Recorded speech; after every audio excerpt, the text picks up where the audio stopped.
As I've been saying throughout this entire NBA season, the debate for who is the best player in the NBA right now is as interesting as ever. And there's many players in contention in my opinion, and I have someone in my mind who I think it most likely is right now, but despite it being very close. But with that being said, these two players in today's video that I'm going to be discussing both definitely have relatively strong cases to be the best player in the league, and those two players are Giannis Antetokounmpo and Kevin Durant. Giannis and KD, the debate between who's the better player between these two has been a very hot topic for a while, especially last year with the Bucks versus Nets playoff series. It became a very hot debate then, and it's cooling down a little bit now, but I wanted to bring this back into a discussion today because I think this is still a very interesting player comparison. I haven't really done a player comparison like this on the channel for a while, and I wanted to take a deep dive into this one to compare these two players in depth and ultimately try to decide who's the better player. So let's get into the comparison. When it comes to the first and main aspect of basketball being scoring, it's really interesting to compare these two players because they are both two incredibly dominant scorers, some of the best scorers in the NBA, but they obviously do it in completely different ways.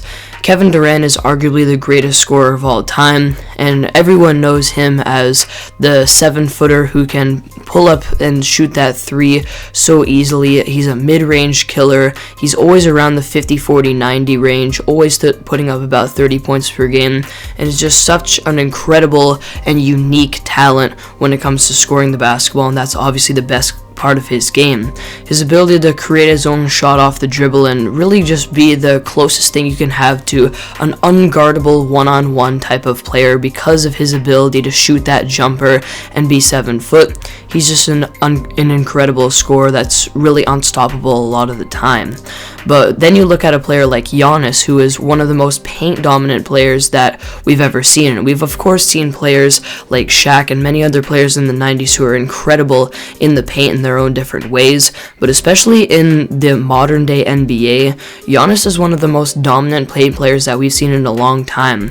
And he might be the most dominant ever in transition and scoring at the basket in transition. His ability to just have those incredible strides, great speed, acceleration, and just dominate at the rim in transition so easily is incredible, and this creates a lot of havoc for the opposing team's defense because all of a sudden when he's in transition now you have to build that wall, and we all know that opposing defenses have to have that plan beforehand when facing the Bucks of you need to kind of build that wall of players in transition in order to stop Giannis.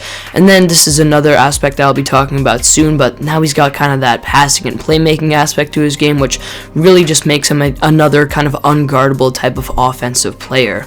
His jump shot's never really been there, and that's what separates him from KD when it comes to scoring alone, but it is getting a little bit better, and he has definitely become a better player in the half court in general. He's very good at posting up now. Even if he's not getting out and running in transition, he's still one of, if not the most dominant paint scorer in general in the rim, and he's really improved his overall game as an offensive player. So when we look at some stats scoring wise for both of these players, in 2022, both of them averaged about 30 points per game. Both of them actually 29.9 exactly, literally 0.1 off of 30.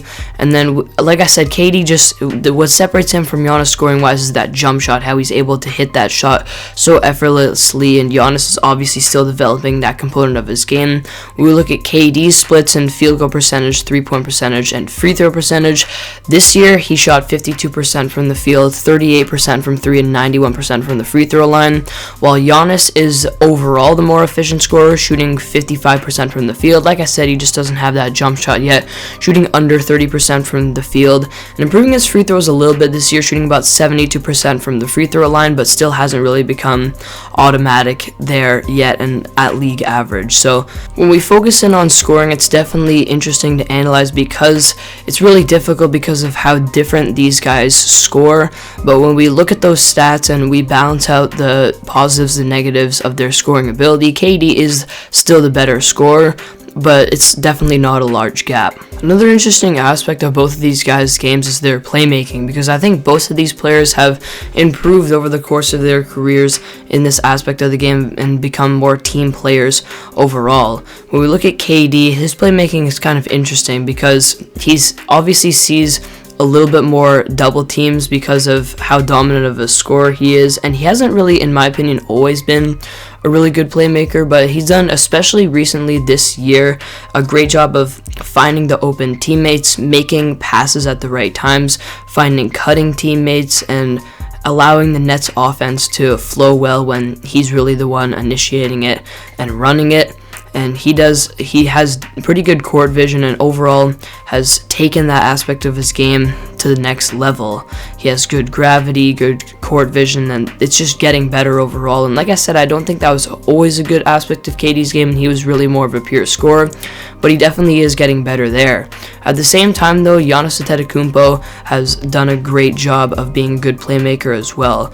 We've seen how in transition and previous years, like especially in 2019, for example, when teams kind of did have that defensive strategy of building a wall and shrinking the floor and not allowing him to do what he wanted to when it comes to scoring, he was a decent playmaker, but not as well. And it also didn't help that back then the Bucks didn't have good shooting and now they do. So maybe it's just kind of the numbers are showing a little bit more now when Giannis is getting more credit for being a good playmaker when really he kind of always was. But in my opinion, from what I've seen, he's also improved as a playmaker as the course of his career has gone on.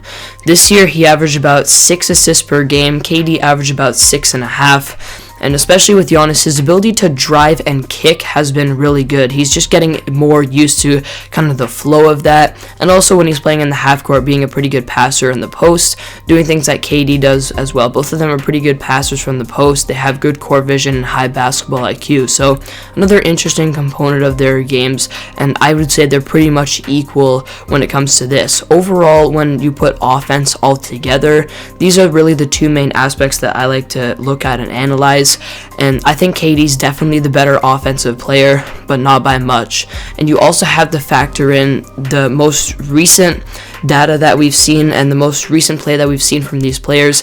Kevin Durant did not perform well in the playoffs this year, and throughout his career he has been a pretty good playoff performer at times, but when you factor in what he did in the playoffs this year, especially offensively, how he was inefficient compared to what Giannis has done, where he's absolutely dominated around the rim, been an amazing playmaker, and even in the first 2 games against the Boston Celtics, done a pretty good job of going head-to-head against some of the best defensive big men in the league, like Robert Williams and Al Horford, who he's struggled playing against these players in the past, and he's still been able to do pretty well offensively. We have to factor that in as well, and how recent playoff performances goes to Giannis. Now, overall, a lot of close player comparisons like this one for me come down to someone's the better offensive player by a little bit, but then the gap between them defensively is big, where the player that's not as good offensively is way better defensively. And I think a lot more people need to look at debates this way, because defense is still very important. And while when you look at it analytically, offense is more important and should be used towards player comparisons a little bit more, a lot of people forget to factor in defense. And in this scenario, honestly, in my opinion, this is what separates the two players. I think it's really hard to argue that Giannis Antetokounmpo is a better offensive player than Kevin Durant. But on the defensive side of the floor, you have Giannis, who has won a defensive player in his career and has this year, and especially in this playoff race, has played like a defensive player of the year caliber player, and honestly has given himself a pretty strong case to be considered the number 1 defender in the NBA, in my opinion. I mean, his ability to be one of the most electric rim protectors in the NBA and be that presence down low that really every team needs in the NBA to anchor their defense. He can be that for the Milwaukee Bucks when he needs to. He can be a pick and roll defender when they need him to. He can be a perimeter defender if you need to. He can switch on the perimeter, guard some of the smaller guys, have good lateral quickness, stay with them, and get some blocks near the rim if they drive, contest shots well. He can be a good wing defender as well. He can literally do anything on the defensive side of the floor. He can can literally block alley-oops. I mean, it's just insane what he does on the defensive side of the floor, and even though everyone knows this, I feel like this still needs to get a little bit more attention, especially when factoring it into debates like this. Kevin Durant, on the other hand, it's really nothing against him at all, I really mean that, but he's just not really anything special like Giannis is defensively. I think KD's definitely an over-average defender.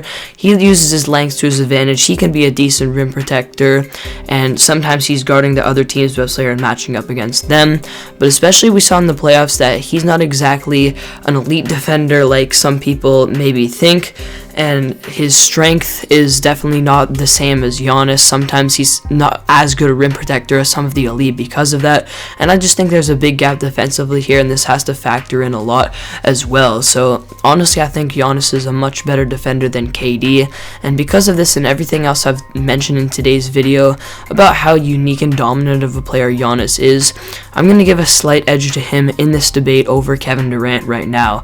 When you weigh out all of the different aspects of the game, the main three aspects that narrow down really what players should be measured by, in my opinion, in scoring, playmaking, and defense, it's definitely very close, but Giannis Antetokounmpo does have a slight edge here. I've been saying this for a couple of years. I think Giannis is better than KD, and while it's a very close debate, like I said, I've said this for a while, I think Giannis is better, and I think especially in this playoffs, he's finally proving that to the vast majority of fans across the NBA community, and if it continues this way, this debate could come to an end. I doubt it will, because Kevin Durant is just that good, and he's always going to be in consideration to be the best player in the NBA, but as of right now in this debate, I do have to say, I think Giannis Antetokounmpo is better than Kevin Durant, and I think especially if he continues to play the way he's playing throughout this playoffs, just like he did last year, I think it might be fair to say that he is the best player in the NBA right now. So there you have it. That's all the analysis I have for you guys in today's video on the Giannis versus KD debate. Make sure if you're new to the channel, definitely hit that subscribe button. It's been a struggle to get subscribers these days, but I still am on that road to 1,000 subscribers. And comment down below who you think's better between Giannis and KD and why you think that's the case. Thank you for watching today's video, and I'll see you guys next time.